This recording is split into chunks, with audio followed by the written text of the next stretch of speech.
वैसे तो इश्क के 7 मुकामों में पहला मुकाम दिलकशी है, पर क्या हो जब पहला मुकाम दिलकशी न होकर नफरत हो। नफरत के बारे में एक मजे की बात यह है कि जिससे नफरत है उसके बिना रहना जिससे मोहब्बत है उसके बिना रहने से भी कहीं ज्यादा मुश्किल हो जाता है, क्योंकि आहिस्ता आहिस्ता वक्त की आग में तपते तपते नफरत आदत में तब्दील हो जाती है और यही आदत आगे जाकर सारे मुकामों को पार कर कर बनता है इश्क। ये कहानी भी ऐसी ही है, 2 लोगों की है। 2 ऐसे लोग जो एक ही घर में रहने के बाद भी, एक ही खानदान के होने के बाद भी एक दूसरे से नफरत का दावा करते घूमते हैं। पर क्या ये वाकई नफरत है? शायद हाँ, शायद ना। अब ये हाँ या ना तो हमारी दास्तान में ही पता चलेगा। तो चलिए करते हैं बिस्मिल्लाह। हैदराबाद, फारूकी मेंशन। नए आर्किटेक्चर के हाथ पुराने टच को लिए ये एक खूबसूरत मेंशन था, और हो भी क्यों ना, हैदराबाद की सबसे बड़ी बिजनेस फैमिली यहाँ जो रहती थी। फारूकी ज्वेलर्स, इंडिया का सबसे बड़ा डायमंड गोल्ड ज्वेलरी ब्रांड, जो आज के वक्त में इंटरनेशनली भी अपनी पकड़ बना चुका है। सन 1956 में अब्दुल्ला फारूकी ने इस ब्रांड की शुरुआत की थी और उनकी फौत यानी मृत्यु के बाद इस ब्रांड को उनके दोनों बेटों यानी कि इमरान फारूकी और अरसलान फारूकी ने संभाला और बना दिया इस छोटी सी कंपनी को इंडियाज़ लीडिंग ज्वेलरी ब्रांड। और आज वो दोनों भाई अपने मुख्तलिफ मिजाज के बाद भी इस मेंशन में अपने अम्मी अब्बू के जाने के बाद साथ रहते हैं, जहां बड़े भाई इमरान फारूकी मिजाज के ज़रा सख्त, संजीदा पर सब्र कर कर सोचने समझने वाले शख्स हैं, वहीं छोटे भाई अरसलान फारूकी बिना ज़्यादा सोचे फैसले लेने पर कादिर रहते हैं। पर दोनों भाइयों में मोहब्बत बहुत है और यही मोहब्बत उनकी बेगमों में भी है, यानी इमरान जी की बेगम सबरीना बेगम और अरसलान जी की बेगम रुमाया बेगम में। दोनों ही खातून बेहद नरम दिल और घर घरस्ती चलाने वाली खातून हैं। बाकी घर वालों से तारुफ आहिस्ता आहिस्ता करवाते हैं। तब तक चलते हैं अंदर, जहां हमारी दास्तान के नायक और नायिका दोनों रहते हैं, क्योंकि दोनों कजिन्स जो हैं, हल्की क्रीम कलर के सूट में गले में गुलाबी दुपट्टा लपेटे वो एक तरफ कंधे पर अपना टोट बैग टांगे अपनी कलाई में घड़ी बांधते हुए बेतकल्लुफी से उन घुमावदार सीढ़ियों से नीचे उतर रही थी। हल्के ब्राउन कमर तक आते स्ट्रेट बाल, गोला रंग, हल्की हरी सी आंखें, फूले हुए गाल, छोटे छोटे गुलाबी होंठ और आंखों पर चश्मा, जो शायद जरूरी भी था, वरना लोग उसकी खूबसूरत आंखों में ही डूब जाते शायद। अगर सादगी में भी खूबसूरती की कोई मिसाल होती तो वो यकीनन रफ़त अरसलान फारूकी होती। हल्की चबी सी लड़की जिसकी हाइट 5'5" ही होगी और उम्र सिर्फ 20 साल। वो काफ़ी खूबसूरत थी और उतनी ही बहादुर और ज़हीन भी। पर फिलहाल अपने बीएससी के 3rd सेमेस्टर के पहले दिन ही लेट थी, इसलिए जल्दी जल्दी सीढ़ियों से उतरते हुए वो अपनी घड़ी बांधने में मशरूफ़ थी। ये घड़ी ज़रा कीमती थी उसके लिए। अपने 12th में जब उसने स्टेट टॉप किया था तब उसके स्कूल के प्रिंसिपल ने उसे ये दी थी, जो उसे बड़ी अजीज़ भी थी। चीज़ों को संभालने वाली जो है हमारी नायिका, वो फिलहाल जल्दी जल्दी में उतर ही रही थी, तभी सामने ध्यान न होने की वजह से वो किसी से टकराई, जिस पर वो चिढ़ते हुए नजरें उठाकर देखती है तो सामने मौजूद शख्स को देखकर उसका चेहरा बुरी तरह चिढ़ से भर जाता है और गुस्सा अपनी जगह बना लेता है। यही हाल सामने वाले बंदे का चेहरा का भी था। वो भी गुस्से में सामने खड़ी रफ़त को देख रहा था। वो दोनों ही एक दूसरे को गुस्से में घूर रहे थे, जैसे जानी दुश्मन हो। सामने खड़ा शख्स जिसकी उम्र करीब 25 साल होगी, सांवला रंग, हल्की बियर्ड, ब्राउन आंखें, घने सिल्की बाल जो कुछ कुछ माथे पर आ रहे थे, ब्लैक कलर की ओवरसाइज्ड हुडी और ब्लू बैगी जीन्स में क्या अजीब सी कशिश थी उस शख्स में। बेहद हैंडसम था वो, इतना कि अगर किसी की नजरें पड़े तो ठहर जाएं। इस दुनिया में कोई भी वो लड़की नहीं होगी जो ज़ायन इरफान फारूकी यानी हमारे नायक के चाम पर दिल न हारे, सिवाय एक के, जो है हमारी नायिका यानी रफ़त अरसलान फारूकी।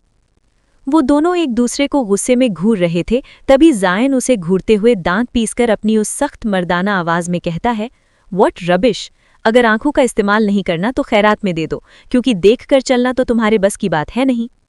उसकी बात सुनकर रफ़त भी उसे बराबर से घूरते हुए कहती है, अच्छा, जैसे तुम बहुत देख कर चल रहे थे, है ना? सिर्फ मैं नहीं टकराई, तुम खुद भी खुले सांड की तरह सामने से आए हो, तो अगर खैरात करनी है तो पहले तुम करो, समझे? उसकी बात सुनकर ज़ाइन जो गुस्से में उसे घूर रहा था, अचानक उसके चेहरे पर एक टेढ़ी मुस्कुराहट आ जाती है और वो वैसे ही मुस्कुराते हुए कहता है, क्यों, मुझे कॉपी करने का ज़्यादा शौक है तुम्हें? एंड हो भी क्यों ना, after all Zain Irfan Farooqui is the trend setter. उसने गुरूर से कहा था, जिस पर रफ़त खुद भी उसे देखते हुए वैसे ही मुस्कुराते हुए कहती है, मैं भी, वो भी तुम्हारी कॉपी। जोक अच्छा था वैसे, but you are bad, because तुम जैसे सरफिरे, बदतमीज, बिगड़ैल और जाहिल आदमी की कॉपी करने में मुझे कोई दिलचस्पी नहीं है, समझे? इसलिए ये ख्याली पुलाव छोड़ दो।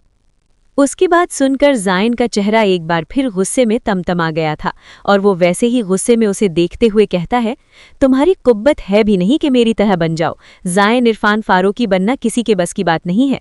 रफ़त, बनना चाहता भी कौन है तुम्हारे जैसा? लेट नाइट दोस्तों के साथ आवारागर्दी करना, पूरे टाइम घर से बाहर सिगरेट के धुएं में अपनी गैरत उड़ाना, बस यही सब तो काम है नवाब ज़ाइन इरफान फारूकी के। एम आई राइट? उसकी बात सुनकर ज़ाइन का एक कदम उसकी तरफ बढ़ाकर जरा उसके करीब होते हुए उसकी आंखों में अपनी जलती हुई आंखों से कहता है, आवाज़ नीची रफ़त अरसलान फारूकी, मैं किसी की ऊंची आवाज़ बर्दाश्त नहीं करता, और ये जो बदतमीज़ी की है तुमने मुझे, अभी सॉरी करो इसके लिए, इससे पहले कि मैं अपनी गैरत को नज़रअंदाज कर कर तुम पर सख्ती बरतने पर उतरूं। उसने इतनी कसकर रफ़त का हाथ पकड़ा था कि रफ़त की कलाई तक में दर्द हो रहा था, पर वो कहाँ पीछे हटने वाली थी, इसलिए वो खुद भी बराबर से उसे घूरते हुए कहती है, गैरत है तुम्हारी? गैरत की बात तो करो ही मत तुम, और हाँ, सॉरी तो मेरी जूती भी ना मांगे तुमसे। उसकी बात सुनकर ज़ाइन का माथा ठनका था। वो उसे कुछ और कहता, तभी करीब 11-12 साल का हल्का मोंटू सा गोल मटोल लड़का वहां भागते हुए आता है और दोनों को यूं देखकर रफ़त से कहता है, अप्पी, आपको अम्मी बुला रही हैं, नाश्ता लग गया है और आप यूनिवर्सिटी के लिए भी लेट हो रही हैं। उसकी आवाज़ सुनकर ज़ाइन का ध्यान भी उस लड़के पर गया था, जिस वजह से उसकी पकड़ रफ़त के हाथ पर कुछ कमज़ोर हुई और उसी का फ़ायदा उठाते हुए वो एक झटके से अपना हाथ उसकी पकड़ से छुड़ाती है और उसे हल्का सा धक्का देकर उससे दूर होते हुए उस लड़के की तरफ कदम बढ़ाते हुए कहती है, चलो असद, हम नाश्ता करते हैं, ऐरे गैरों के मुंह लगने से वैसे भी कुछ हासिल नहीं होने वाला। इतना कहकर वो अपने 11 साल के भाई असद का हाथ पकड़कर वहां से चली जाती है और ज़ाइन गुस्से में दोनों को जाता देखता रह जाता है। अब जरा हम आपका तारुफ अपने नायक यानी ज़ाइन इरफान फारूकी से करा देते हैं। अगर लुक्स की बात करें तो सिर्फ एक शब्द कहा जा सकता है, कातिलाना। वो इतना हैंडसम था, ऊपर से एक अलग ही ऑरा और उतना ही ज़हीन।